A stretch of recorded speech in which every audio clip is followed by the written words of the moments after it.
मंत्रिमंडल की बैठक में सभी विभागों, वार्डों, सभी बोर्डों एवं निगमों, पंचायती राज संस्थाओं तथा शहरी निकायों के लिए भूमि की बाजार दर निर्धारित करने की नीति में भी संशोधन किया है।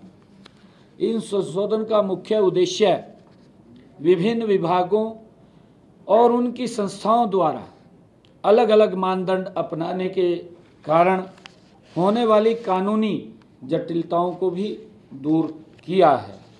जनहित में जो प्रक्रिया को सरल बनाने के लिए अब नीति में संशोधन किए गए हैं। 25 नवंबर 2021 की नीति के खंड 5(3)(c) में 2 गुना शब्द को 4 गुना शब्द में बदल दिया गया है। मैं बताना चाहूँगा क्योंकि कहीं जो हमारे बोर्ड या निगम उसमें कोई छोटा रास्ता है, सोसाइटी थी, उसका कोई छोटा रास्ता था, उसकी जो फीस थी वो पहले 2 गुनी लेती थी। ऐसा सुझाव आया कि इसको बढ़ा करके 4 गुना किया जाए और इसको पहले उसकी कई जटिल प्रक्रियाएं थी, अब वो मुख्यमंत्री लेवल तक ही जा करके उसको क्लियर कर दिया जाएगा। नए संशोधन के अनुसार अब भुगतान उस राशि के बराबर ही हो जाएगी जो केंद्रीय अधिनियम के तहत भूमि अधिग्रहण पर सरकारी संस्थाएं भूस्वामियों को देती हैं। मंत्रिमंडल ने यह भी निर्णय किया है कि अब अग्निवीरों को भी युद्ध में शहीद हुए सैनिकों की तर्ज पर 1 करोड़ रुपए की अनुग्रह राशि दी जाएगी। कैबिनेट ने इसकी मंजूरी दी है क्योंकि जो हमारे अग्निवीर थे अगर वो शहीद हो जाते थे तो अब उनको भी उनके बराबर 1 करोड़ रुपए की राशि दी जाएगी। 2022 में केंद्र सरकार ने 3 सेवाओं, सेना के नौसेना और वायुसेना और हमारी ये थल सेना में अग्निवीरों की भर्ती के लिए अग्निपथ योजना शुरू की थी। अग्निवीरों का पहला बैच अगस्त 2023 में सशस्त्र बलों में शामिल हुआ था।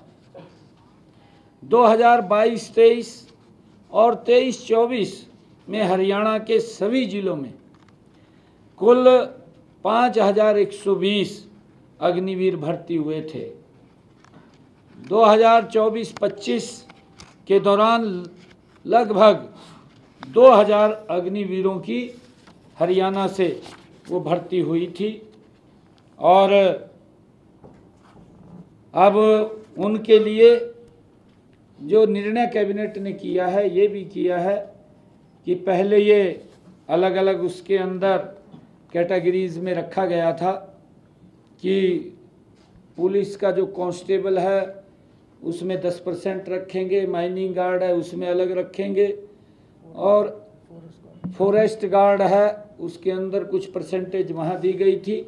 परंतु अब मंत्रिमंडल ने ये भी निर्णय किया कि कांस्टेबल में उनको 20%, 10 की बजाय 20% वो उसके अंदर किया गया है। हरियाणा में पिछले दिनों हमने अपने बजट के अंदर भी इस बात की घोषणा की थी कि एक AI हब बनाने का, ग्लोबल हब बनाने का एक परियोजना को आज मंत्रिमंडल ने मंजूरी दी है, जिसका जिक्र हमने अपने जो बजट भाषण के अंदर भी किया था कि हम 2 स्थानों को अलग अलग उनका गठन किया जाएगा। गुरुग्राम और पंचकुला में ये हब बनाए जाएंगे। AI परियोजना पर कुल 4,474.39 करोड़ रुपए खर्च होंगे, जिसमें से विश्व बैंक से तकनीकी और वित्तीय सहायता भी ली जाएगी।